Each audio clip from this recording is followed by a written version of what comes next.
सन्नाटे की वो रात, पार्ट 1। उस रात गाँव कुछ ज्यादा ही शांत था। इतना शांत कि मुझे अपनी सांसों की आवाज तक सुनाई दे रही थी, जैसे पूरा गाँव सांस रोककर किसी चीज का इंतजार कर रहा हो। मैं आरव हूँ, और ये कहानी उस रात से शुरू होती है जिस रात मैंने पहली बार सन्नाटे को बोलते सुना। हमारा गाँव शहर से बहुत दूर है। ना यहाँ कोई बड़ी सड़क है, ना मोबाइल नेटवर्क ठीक से आता है।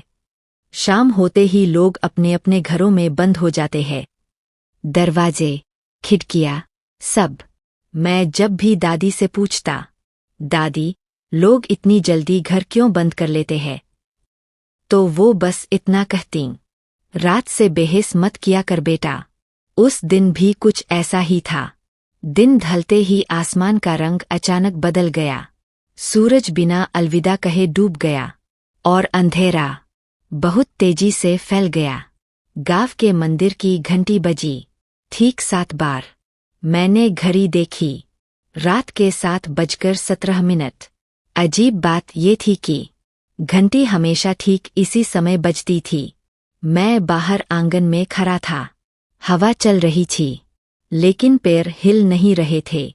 ये बात उस समय मुझे अजीब नहीं लगी, पर आज सोचता हूँ तो रोंगटे खड़े हो जाते हैं।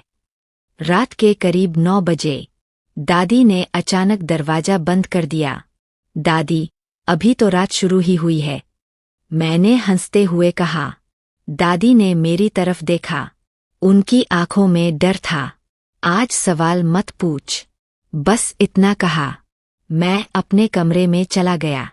मोबाइल में नेटवर्क नहीं था, इसलिए खिड़की के पास बैठकर बाहर देखने लगा। पूरा गाँव अंधेरे में डूबा था। ना किसी घर से आवाज, ना किसी कुत्ते के भौंकने की। इतना सन्नाटा कि कानों में दर्द होने लगे। तभी ठक ठक किसी के चलने की आवाज। मैंने ध्यान से सुना। कदमों की आवाज धीरे धीरे मंदिर की तरफ जा रही थी। मैंने खिड़की से झांका। सड़क पर कोई नहीं था, फिर भी आवाज आ रही थी। मेरे फोन की स्क्रीन अचानक जली। समय देखा, रात 2:16। दिल की धड़कन तेज हो गई, क्योंकि दादी हमेशा कहती थीं, अगर कभी 2:17 हो जाए तो खिड़की से बाहर मत देखना। और ठीक उसी पल घंटी बजी। एक बार, धीमी, भारी। अब मैं डर गया। मेरे शरीर ने साथ छोड़ दिया, पैर सुन्न हो गए। और तभी 2:17 मंदिर की तरफ से एक आवाज आई, बहुत धीमी पर साफ। अब बारी है। मेरे मुंह से आवाज नहीं निकली। मैं चाहकर भी चिल्ला नहीं पाया। खिड़की के बाहर अंधेरे में कुछ हिला, शायद कोई परछाई। अचानक पीछे से दादी की आवाज आई, देख लिया ना, जिससे डरना था। मैंने पलटकर देखा। दादी खड़ी थीं, हाथ कांप रहे थे, आंखों से आंसू बह रहे थे। दादी, ये क्या था? मैंने कांपती आवाज में पूछा। दादी ने जवाब नहीं दिया। वो बस अलमारी के पास गईं और नीचे से एक पुरानी अधजली डायरी निकाली। डायरी के कवर पर लिखा था, 12 साल पहले। ये डायरी हर 12 साल बाद खुलती है, दादी ने कहा। और हर बार उनकी आवाज टूट गई, कोई गायब हो जाता है।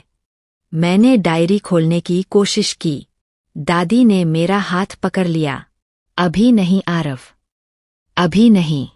बाहर फिर से कदमों की आवाज आई, लेकिन इस बार वो हमारे दरवाजे के सामने रुक गई। दरवाजे पर एक हल्की सी खरोंच की आवाज हुई, जैसे कोई अंदर आने की कोशिश कर रहा हो। दादी फुसफुसाईं, शुरू हो गया है। और तभी बत्ती अपने आप बुझ गई। अंधेरा, सन्नाटा, और दरवाजे के बाहर कोई। पार्ट 1 एंड जारी रहेगा। पार्ट 2 में मैं डायरी का पहला पन्ना खोलूंगी। और दिखाऊंगी कि 12 साल पहले किसका नाम गायब हुआ था।